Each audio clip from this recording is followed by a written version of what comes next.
This is the Bigme HiBreak Pro, and I find it hard to complain about anything about it, to be honest. At this price point, about £330, you're getting a sick e-reader, and well, that sick e-reader might as well just be your phone. I think it's really good. I've been using it at home for several weeks, and I brought it here on my holiday to Fuerteventura, and I've really enjoyed having it as my minimal phone. They sent me this for review, but as usual, they've had no input whatsoever in this content. And of course, I don't get to check the video before I publish it. Very good afternoon, everybody. Welcome aboard this EasyJet flight from London Gatwick to Fuerteventura today. My name is Ben Brigby.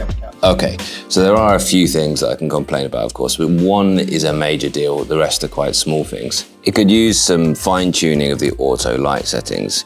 They react really quickly, and although that's a good thing in some situations, in other situations, it's a little bit distracting.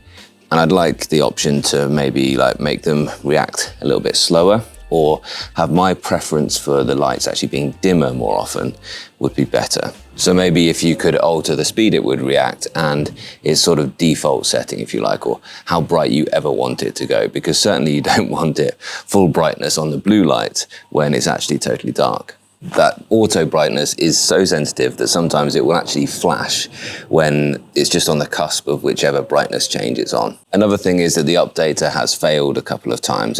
That seems to be a bit of a Bigme thing, but it does usually end up updating in the end. So that's a bit of a nuisance. And the big thing is that Android Auto doesn't seem to work. At least it doesn't work for me. And there is a workaround where you can actually change the DPI settings. And I've seen it working for other reviewers, and I've seen it working. Android Auto is there and it does work, but it doesn't seem to work on my car. I can't find any DPI settings where it will actually display an app on the screen. So that's really frustrating. Again, I would back Bigme to actually sort that out by updates at some point, if indeed we can get the phone updated at all. And those reviewers that have got Android Auto to work have seen some weird scaling issues onto the car screen. So something to look at, Bigme. And I know that some of the reviewers will find that although there are dual SIMs in here, there isn't the option for a TF card slot.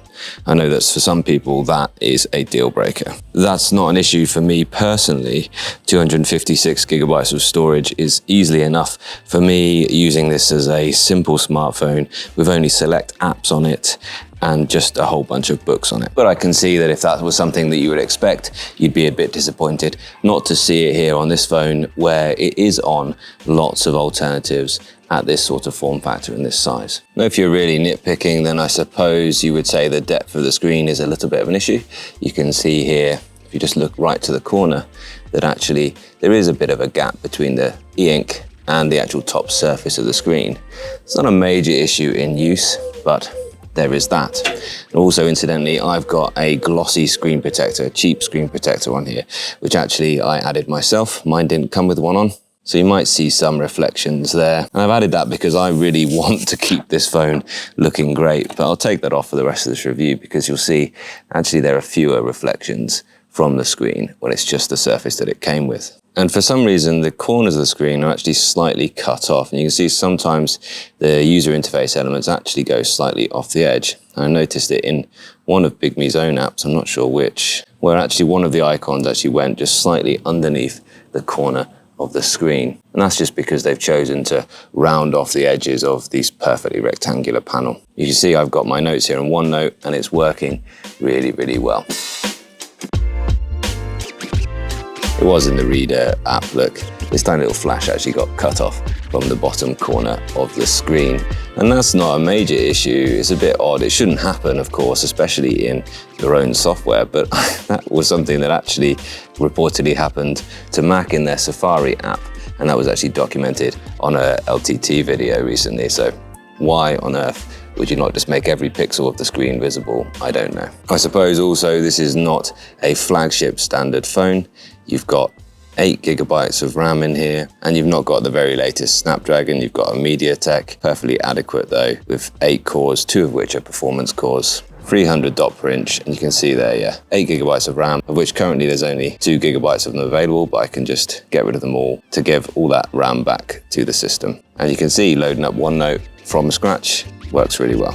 It's not though your flagship standard 12 or 16 gigabytes of RAM, 200 megapixel camera. It's got a 20 megapixel camera, which is adequate. I barely ever use it at all because I carry a camera. It's not a 1 terabyte storage job, it's not got the latest Snapdragon, but it's a fine smartphone with all of the standard mid-range smartphone features. And the important thing about it is it works just like a smartphone whilst being a great e-reader. It does all of the things that you need from a smartphone, but it has that great e-ink screen. Okay, so that was more than 3 things. But all of them I would consider minor, and they haven't stopped me enjoying this phone. My intention is really to use my larger phone just around the house as a sort of tablet and in the car as my Android Auto. And that's the thing, that's what's remarkable about this. It has worked as my everyday carry. I can leave my big phone behind, that's what I really wanted it to be. And in the world of minimal phones, where there are flaws and there are compromises, this thing is quick enough, the screen is clear enough, it's crisp enough, even in the extreme speed mode, that I'm pretty much able just to use it like a normal smartphone. In fact, I find the extreme speed mode is pretty much good enough for all apps and all use. And in any case, when I change that speed mode, for instance, in Kindle, I've set it to a lower speed mode, better quality mode, it actually remembers your settings. So you don't need to think about setting up the e-ink once you've actually got it organized. And for being out here reading when the sun is out, it's absolutely glorious. I mean, just look at the screen right now.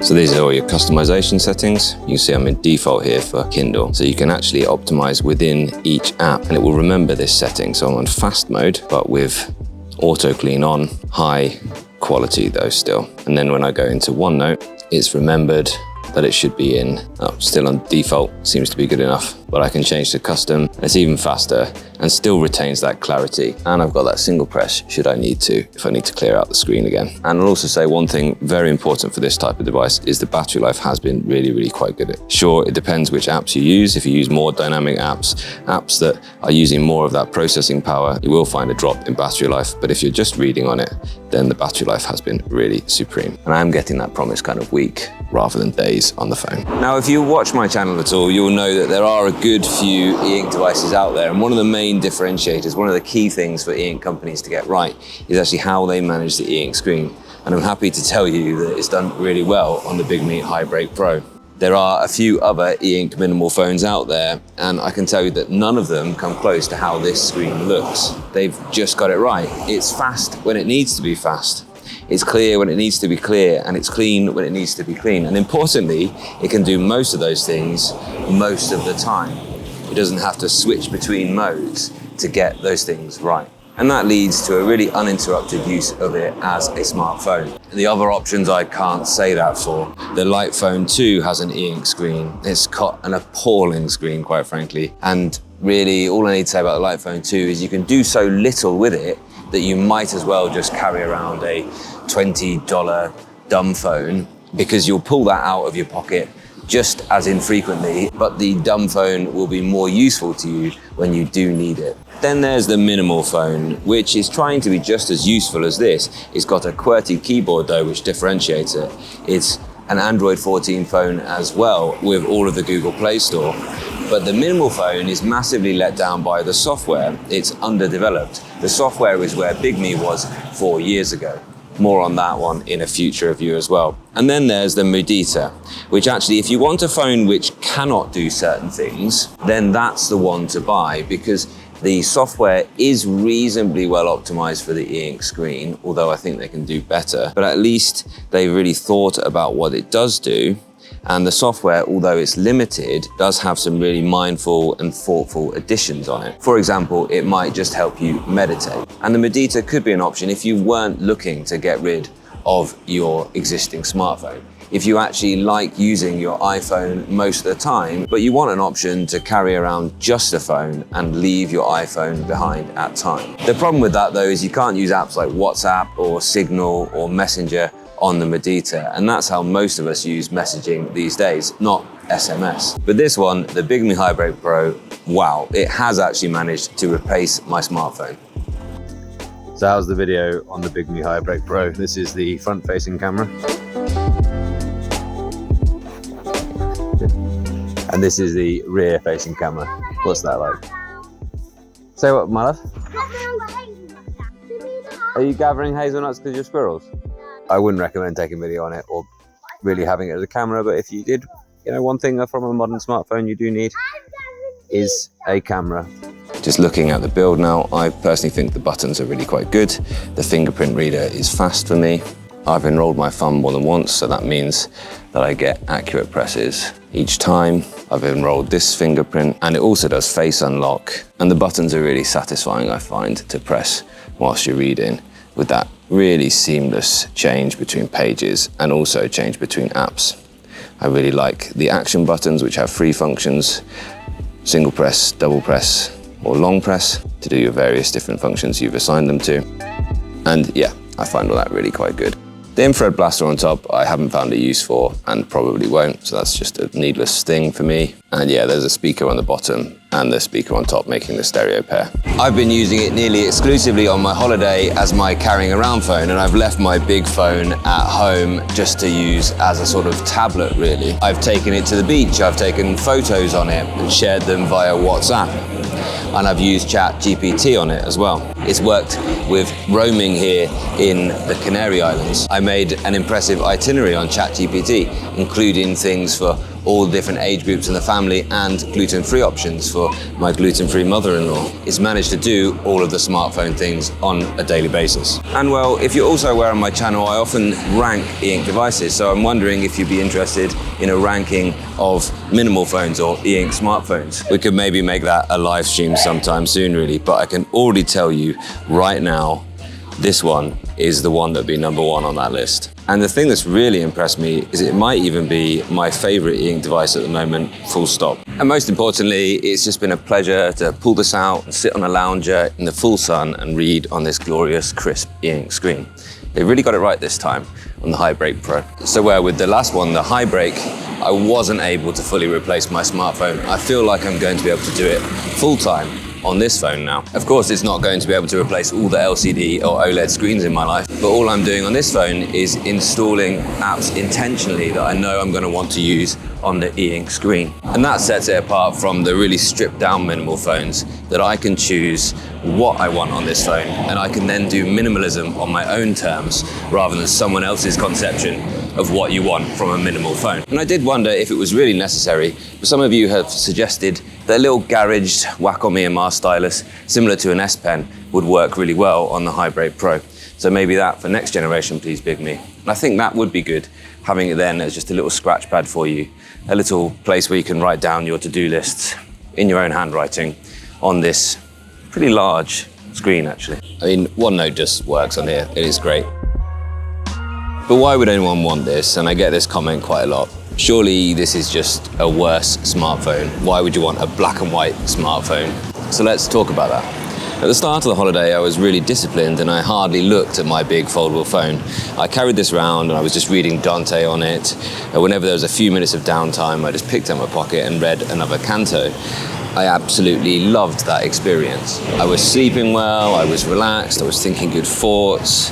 I was really very happy. Now, incidentally, I don't think that you need another device to do that, but let's just say this device helped me to do that. I don't think digital minimalism is about having to have a new device to enable that. You can certainly switch off without having to have a new thing. But then midweek, a couple of work emails came in and I replied to them on my big foldable phone. And the big foldable phone is great because it's like a portable computer. It's brilliant for getting those productive tasks done.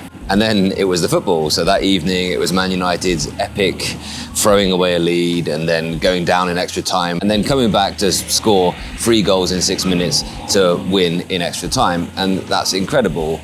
But that led me down that same old habitual route of checking that phone. So I watched a lot of clips on YouTube, I watched some highlights and some reaction videos, and then I was back in that cycle, that regular round of checking various apps. And what followed then was 2 nights of broken sleep, waking up 3 or 4 times and actually checking my phone. Sometimes I'd write emails or I'd sort little admin things out, and I'd tell myself that at least I was being productive even though I was awake in the middle of the night. And that's not a healthy way to be, especially not on your holiday. And the contrast between that and the start of the week was huge. And in fact, I wrote this little bit in the middle of the night last night, but I woke up and I wrote it on the Bigme phone. And hopefully then I was able to get back to sleep that little bit more easily.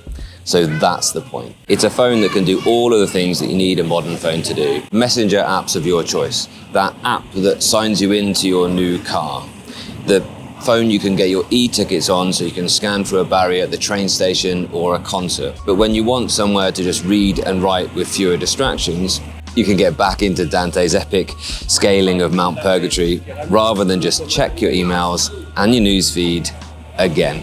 And then there's the point, I get asked this quite a bit as well, surely you want a minimal phone to not be able to do all these things. Well, I get that too. They say, doesn't that just defeat the point? Why do you want Google Play when you want to do less on this particular phone?